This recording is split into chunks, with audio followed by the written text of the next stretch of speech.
Ada sebuah tempat bernama Centralia, sebuah borough kecil di Columbia County, Pennsylvania.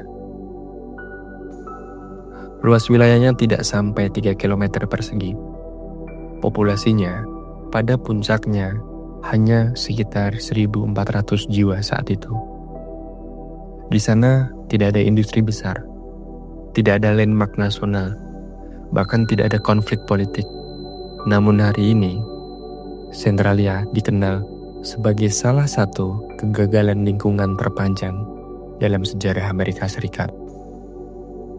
Bukan karena bencana alam, bukan juga karena perang, tapi karena api yang dinyalakan secara legal oleh pemerintah kota sendiri dan tidak pernah bisa dipadamkan sampai hari ini. Centralia didirikan pada pertengahan abad ke-19 sebagai kota tambang batu bara. Pada sensus tahun 1950, populasi Centralia tercatat 1.435 penduduk. Mayoritas bekerja di sektor tambang, sisanya di toko keluarga, sekolah lokal, dan gereja Katolik St. Ignatius Loyola. Secara administratif, Centralia adalah kota yang tenang. Pendapatannya pun stabil, kriminalitas rendah. Tidak ada catatan khusus dalam arsip negara bagian Pennsylvania yang menandai Centralia sebagai wilayah yang beresiko. Tapi karena itulah, tidak ada yang memperhatikan apa yang terjadi di tahun 1962. Pada bulan Mei 1962, Centralia bersiap menghadapi perayaan Memorial Day. Seperti banyak kota kecil lainnya, pemerintah lokal diminta membersihkan tempat pembuangan sampah terbuka yang terletak dekat area pemakaman. Metode yang diambil saat itu sederhana dan legal pada saat itu, yaitu dibakar sampahnya. Tindakan ini bukan inisiatif ilegal dan bukan keputusan sepihak oleh warga.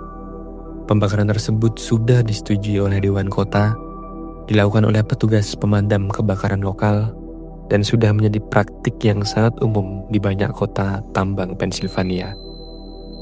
Masalahnya adalah tidak ada yang mengecek apa yang ada di bawah tanah itu.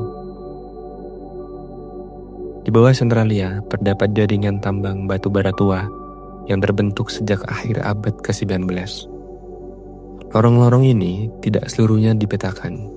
Sebagian telah ditinggalkan puluhan tahun dan mengandung lapisan batu bara antresit yang sangat mudah terbakar.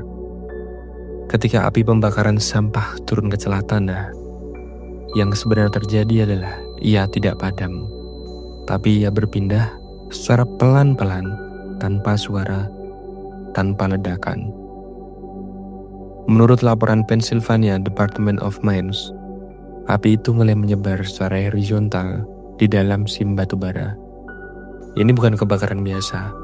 Ini adalah coal seam fire, jenis kebakaran yang bisa bertahan puluhan hingga ratusan tahun, sulit dijangkau air ataupun bahan pemadam, dan secara teknis lebih murah dibiarkan daripada dimatikan. Selama bertahun-tahun, warga tidak sadar dan mulai muncul hal-hal kecil. Tanah terasa hangat di musim dingin. Salju mencair di satu titik jalan. Asap tipis mulai keluar dari sela-sela trotoar. Hingga pada awal 1970-an, beberapa warga melaporkan bau yang aneh dan pusing yang berkepanjangan. Akhirnya pengujian udara dilakukan dan menemukan adanya karbon monoksida dan hidrogen sulfida dan gas lain hasil pembakaran batu bara. Gas-gas ini tidak belah berbau, tapi bisa mematikan dalam konsentrasi tertentu. Tahun 1979, pengukuran resmi menunjukkan kadar karbon monoksida di beberapa lokasi rumah mencapai 1.000 bagian per juta atau ppm.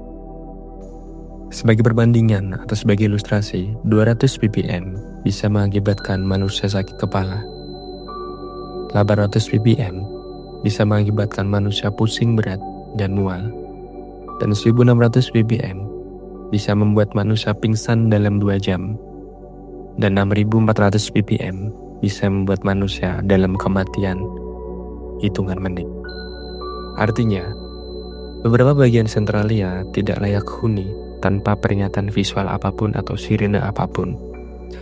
Namun, kota masih tetap berdiri, sekolah pun masih tetap terbuka, dan warga tetap tinggal saat itu, hingga sampai kejadian tahun 1981.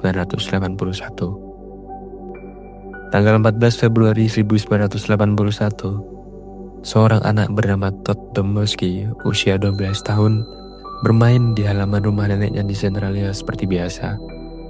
Tapi tiba-tiba, tanah di bawah kakinya runtuh. Ia jatuh ke lubang sedalam sekitar 45 meter, yang terbuka mendadak akibat struktur tambar yang rapuh. Lubang itu mengeluarkan gas panas beracun, memiliki suhu yang tinggi, dan nyaris tidak terlihat sebelumnya. Alhamdulillahnya, Todd selamat. Diselamatkan sepupunya yang menariknya keluar. Insiden ini tercatat resmi dan menjadi titik balik nasional, dan untuk pertama kalinya, Centralia tidak lagi dianggap masalah lokal. Setelah insiden tersebut, pemerintah federal Amerika Serikat mulai masuk, dan akhirnya dicetuskan beberapa solusi yang dicoba. Salah satunya menggali parit pemisah api, menyuntikkan lumpur basah, dan menutup terowongan tambang.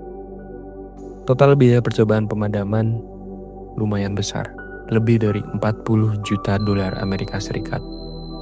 Namun balik lagi, hasilnya nihil karena api tetap menyala. Pada titik ini, pemerintah menyimpulkan pemadaman api sepenuhnya lebih mahal dibandingkan memindahkan seluruh kota. Tahun 1984, Kongres menyetujui dana relokasi. Rumah warga dibeli satu persatu, sekolah ditutup, alamat dihapus dari peta administratif, hingga pada 1992, status Borough Centralia secara hukum telah dicabut. Bukan evakuasi darurat, tapi penghapusan secara perlahan. Hari ini, populasi Centralia tercatat kurang dari 5 orang. Dan menurut estimasi ilmiah, api di bawah Centralia bisa terus menyala hingga 250 tahun ke depan. Ia tidak kemana-mana, tidak tumbuh, tidak juga mati.